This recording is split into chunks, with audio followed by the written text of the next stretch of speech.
ყოველთვის მშურდა ისეთი ადამიანების, რომლებიც კამათის დროს ნერვს არ იტოკებენ, ინარჩუნებენ სრულ სიმშვიდეს და არ აძლევენ თავისუფლებას, რომ გამოვიდნენ წყობილებიდან. Can't relate. არა და ბრაზი ისეთი რაღაცაა, რომელმაც შეიძლება წამში დაგაკარგინოს კონტროლი შენ თავზე. მე ვარ მართალი ის მტყუანი ეს როგორ გამიბედა ამას გავჩეჩავე ხარ ღერაღერა დავაცლი თმებს. მაგრამ თუ გინდა რომ შენს ემოციებს შენ თავად და არა სხვა აკონტროლებდეს, მაშინ კეთილი იყო შენი მობრძანება სალის ბაბლში, სადაც მე გასწავლი რამდენიმე ხრიკს, რამდენიმე life hacks, რომლითაც შეგიძლია ჯანსაღად მართო ბრაზი და კონფლიქტების გამკლავებაც უკეთესად შეძლო.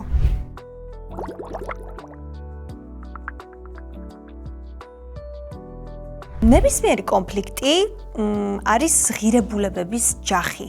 როცა ვიღაცა ეხება ჩვენს მორალს, ჩვენს პრინციპებს, ჩვენს სიმართლეს, მაშინ გვეწყება ეს რაღაც პროტესტის განცდა და ჩვენი ფსიქიკური მდგომარეობაც იწყებს რაღაცა ცეცხლის გამოშვებას. აი მულტფილმებში ხო გინახავთ პერსონაჟი როცა ბრაზდება, რაღაცა ყურებიდან ბოლს უშვებს, ან რაღაცა სახე უწითლდება, ცეცხლდება, შეიძლება ზარდოდ აალდეს. ეს საიდანღაც მოდის, ანუ ბრაზი ზოგადად დაკავშირებულია ზუსტად ამ ცეცხლის სტიქიასთან. თუმცა რომ არა ბრაზი ადამიანი ვერ შეძლებდა გადარჩენას კაცობრიობის მანძილზე. ეს კოდი ჩვენში ავტომატურად დევს და როცა რაიმე წინააღმდეგობის გადალახვა გვიწევს, მაშინ აქტიურდება. ჩვენი განვითარების ადრეულ ეტაპებზე ყოველთვის გვიწევდა რაღაც წინააღმდეგობების გადალახვა, რომ გადარჩენილიყავით ელემენტარულად, მაგრამ პრობლემა ისაა, რომ ადრე ეს წინააღმდეგობები თუ იყო ფიზიკური, მაგალითად, რაღაცა მტერი შემოგვესია და უნდა გავიმკლავდეთ, ან რაღაცა ძალიან ცუდ პირობებში გვიწევს ცხოვრება, ან რაღაცა ნადირი მოგზდევს და უნდა გავიქცეთ. მაგრამ დღესდღეობით ჩვენი წინააღმდეგობების უმეტესობა არის არა ფიზიკური, არამედ ფსიქიკური. თანამედროვე ცხოვრებაში რა სირთულეების გამკლავებაც გვიწევს, მაგას ძალით ვერ შევებრძოლებით და ვერ გავუმკლავდებით. აი ჩემს პირად მაგალითს გეტყვით. მე ძალიან არ მსიამოვნებს, როცა ვინმე მეუბნება, რა ბავშვივით იქცევი, ან ვინმე რა იყო პატარა ბავშვი ხარ, ანუ აი ეგრევე მეკეტება მენთება რა.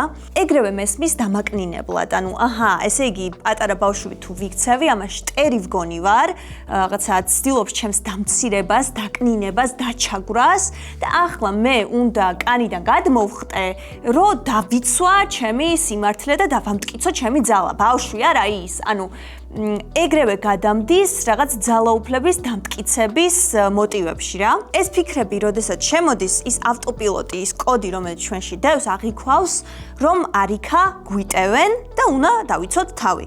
აი ისე ვიძაბები, ისე ვითრგუნები, რომ აი შეიძლება ვეღარ ვაკონტროლებ და უკვე ჩემს ტონს, ჩემს რაღაცა სხეულს, ცრემლებს თუნდაც, ხო? არაბუნებრივად, როცა არ იყო საჭირო, ხდება სიტუაციის ესკალაცია.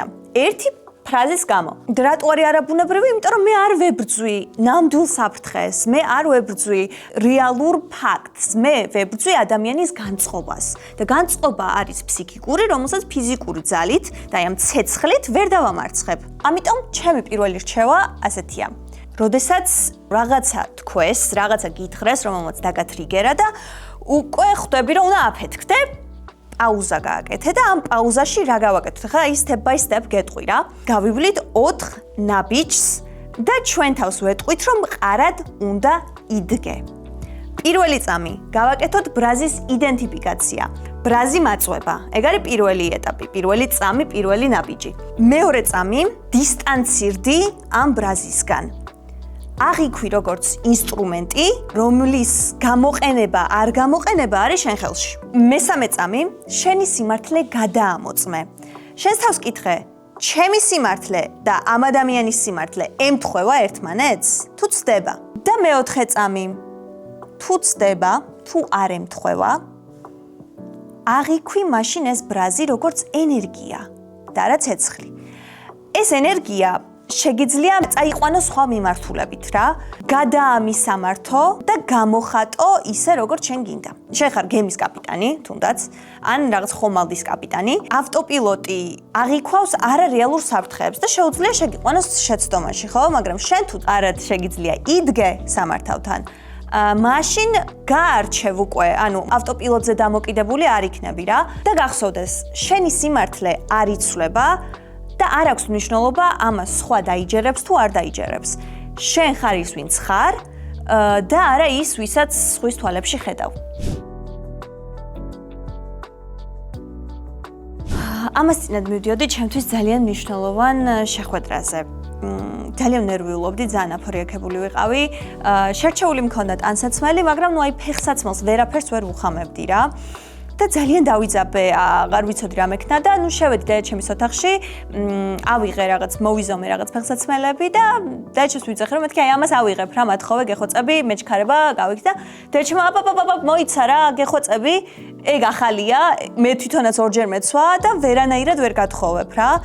და ამ დროს ანუ არ მახსოვს მაშინ ზუსტად რა ვუთხარი ისა, მაგრამ ყოველ შემთხვევაში გავიხადე ეგ ფეხსაცმელები, მივუგდე, რაღაცა ძალიან უხეშად ვუთხარი და გამოვიჯახუნე კარები რა.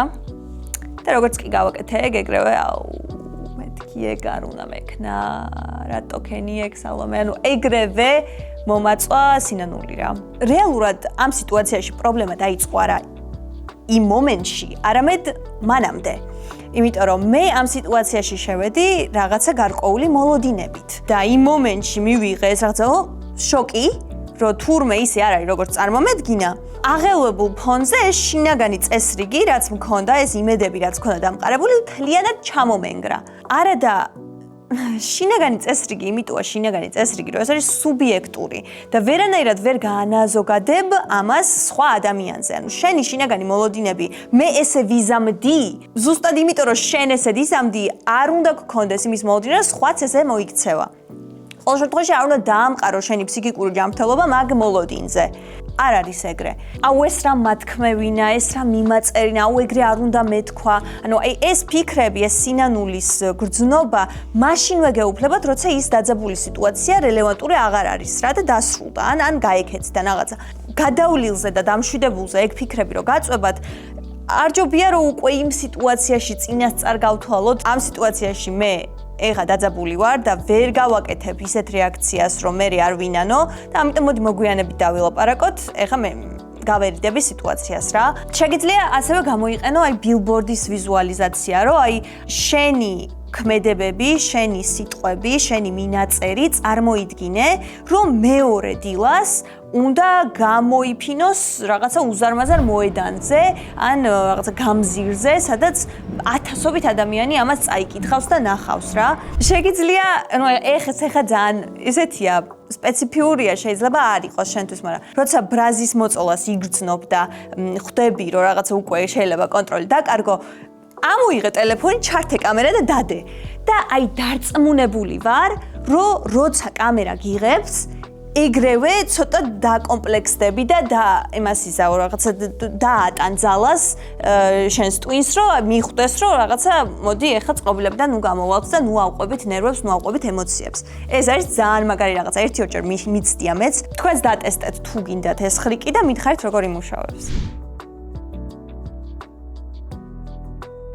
არსებობს ესეთი პრინციპი, თვითკმარი არსებობა. ეს ნიშნავს იმას, რომ შენი შინაგანი სტრუქტურა არის ისეთი მყარი, რომ არ რეაგირებს გარემოდან წამოსული იმპულსების პასუხად. აი მაგალითად, მე რომ ავიღო რაღაც თუნდაც ფეხბურთის ბურთი, ხო, და ვესროლო კედელს. ეს ბურთი აუცილებლად, იმიტომ რომ ფიზიკის კანონებზეა დაფუძნებული და დამოკიდებული, ეს ბურთი აუცილებლად გადმოხტება უკან, ხო, იმიტომ რომ არ აქვს მას არჩევანი, ანუ ის დამოკიდებულია გარემოს მიერ დაწესებულ წესებზე და მაგას მიყვება. და თუ შენ ვიღაცის და რაღაცის გამო ბრაზდები, ეს იმას ნიშნავს, რომ იმ ბურთივით ხდები ობიექტი და ხდები მართვადი. საითკენაც უნდათ იქეთკენ გაგისვრიან. პიროვნება იწყება იქ, სადაც წყდება გარემოსთან შემგუებლური ურთიერთობა. ანუ შენ ეგუები იმ ფაქტს, რომ უბრალოდ ბიოლოგიური ან ფიზიკური არსება ხარ და გარემოზე ხარ დამოკიდებული, როგორც უნდა ისე მოიქცევიან და შენც გაყვები?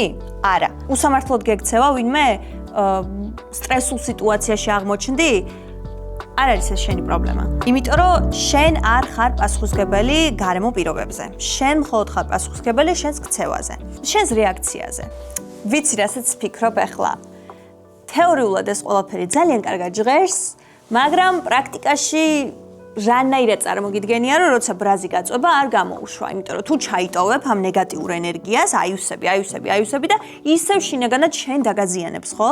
ამიტომ ჩემი ბოლო რჩევა არის ესეთი, რომ კონფლიქტის დროს ბრაზი როდესაც გაწובה, მაშინვე შენ თავს უთხარი, რომ time out-ი. всё, ემოციებს ცოტა მერე მივხედავ, ეხლა მოდი რაიმე ფიზიკური აქტივობით დავკავდები რა. იქნება ეს ოთახის დალაგება, სააბაზანოს გახეხვა, საჭმლის მომზადება, გარეთ გასეირნება, სირბილი, რაიმე ფიზიკური, აუცილებლად. ტელეფონის სკროლვა არ ითვლება ფიზიკურში, არანაირად.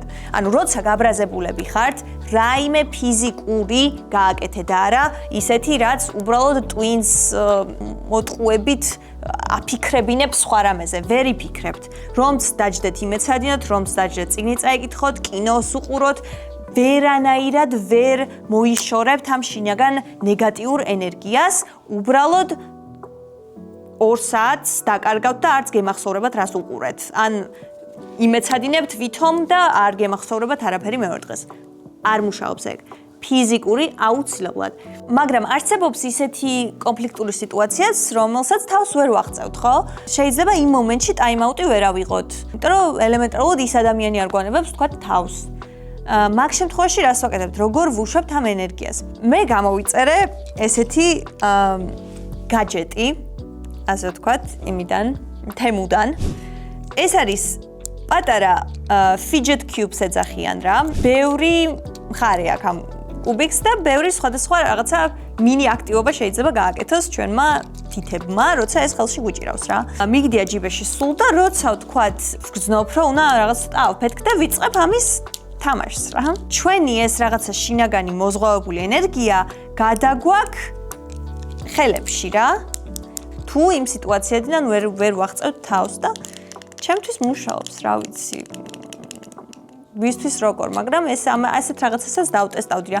შეიძლება ეს იყოს ბრელოკი, შეიძლება იყოს წკაპი, რაიმე რაღაცა, რაც გაგართობთ რა, პატარა დონეზე. წაითამაშებით და იმ ენერგიას, რაც შინაგანად გაწვებათ, გაუშვებთ. საკუთარი თავის და საკუთარი ემოციების მართვა რაღაც მხრივ სერიებად მაქვს გაკეთებული და მაქვს ასევე როგორ გავუმკლავდეთ გადატვირთვას, რომელიც შეგიძლიათ ნახოთ აქ და ასევე როგორ გავუმკლავდეთ უარს, რომელიც შეგიძლია ნახო აქ. და რა ვიცი, შემდეგისთვის კიდე ავირჩევ რომელიმე ემოციას, როგორ შეიძლება მართოთ ის, იმიტომ რომ ემოციური მდგრადობა და ემოციური ბალანსი აუცილებლად შესანარჩუნებელია ჩვენში. მიყევით ამ რჩევებს, გაუფრთხილდით თავებს და აბა თქვენ იცით